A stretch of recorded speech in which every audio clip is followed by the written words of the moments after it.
As everyone knows, this world is far from fair. The trend is that the rich get richer over time and the poor get poorer. Unfortunately, there's some truth to that. The reason this happens is that the rich have certain behaviors that make them wealthy. One of these behaviors is related to things the rich don't buy. There are many products that the rich never purchase, and these are items that are always sought after and bought by the poor.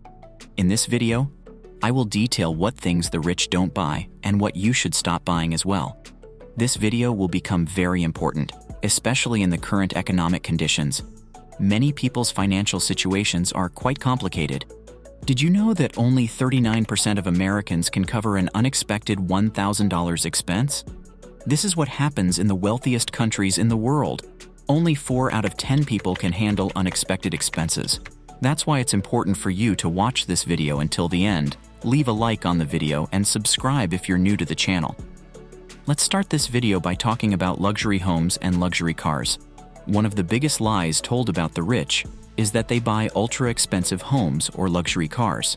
Yes, on television, there are wealthy people who buy these products, but most do not.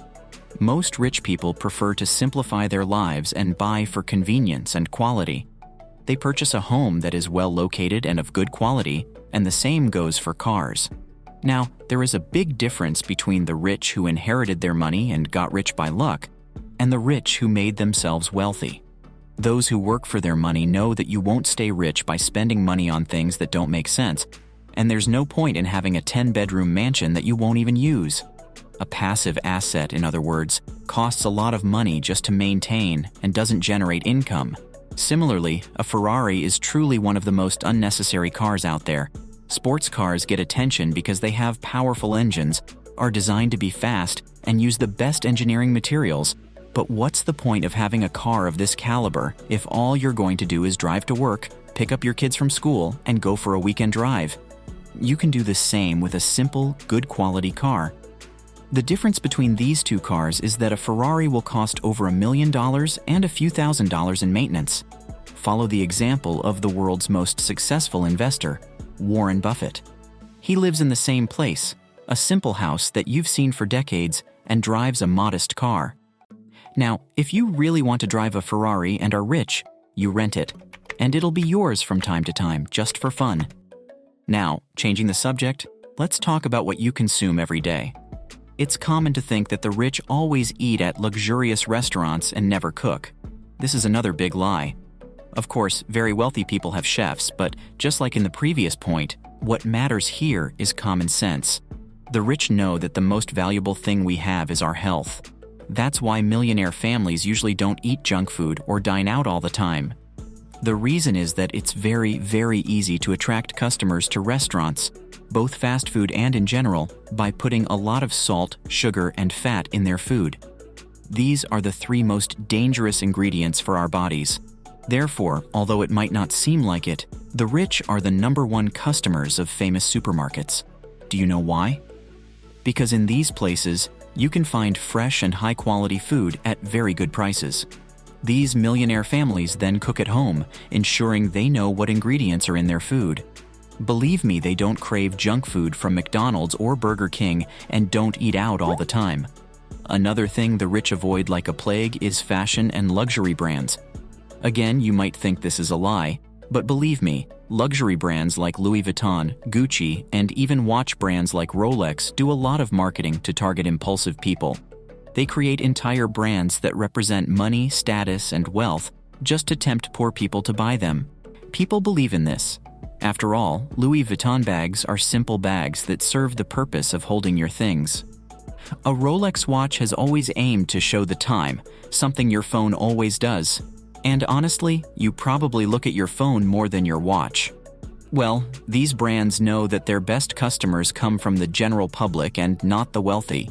They offer certain benefits and discounts to rich customers, which helps with marketing. Similarly, I want to talk about cheap fashion. Stores like H&M, Zara, and others try to make trendy clothes because they know that clothes are not worn for more than a year. The idea here is that you buy something and end up storing it in your closet. This is something the rich don't buy. People who become rich tend to be very practical and don't need to show anyone that they are wealthy by buying a brand or a model. They buy simpler but high quality and classic clothes that will be in style now and 10 years from now. Which brings me to the next point. Buying unnecessary household items. Have you ever been to someone's house who doesn't have much money but is full of stuff?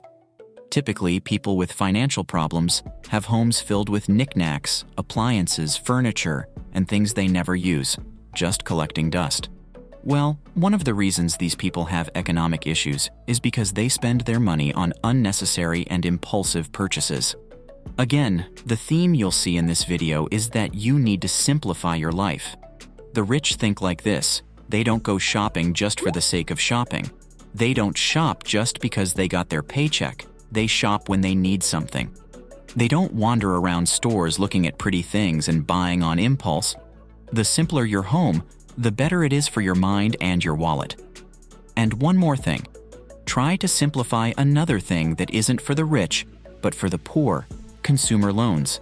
These loans should be illegal because they are weapons of mass destruction for your wallet. I know a lot of people who told me they are so proud of having a credit card or a $50,000 line of credit from the bank for consumer use. What these people don't realize is that these lines of credit or cards usually carry an annual interest rate of 20 to 40%. Imagine if you invested $1,000 with an annual return of 20%.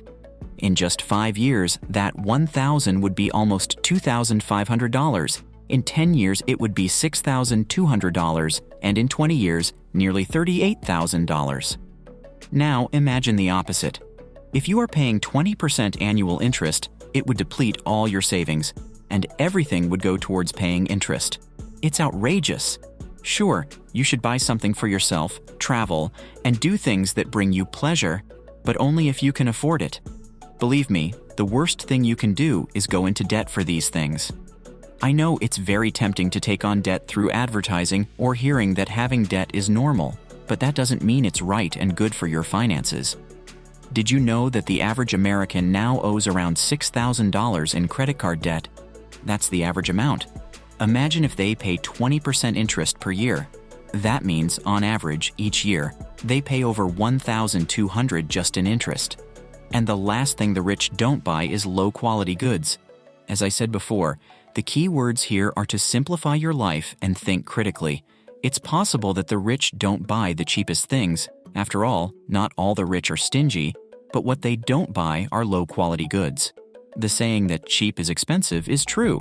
It's better to buy something of good quality that costs a bit more and serves its purpose than to buy something cheap that isn't necessary or won't last long.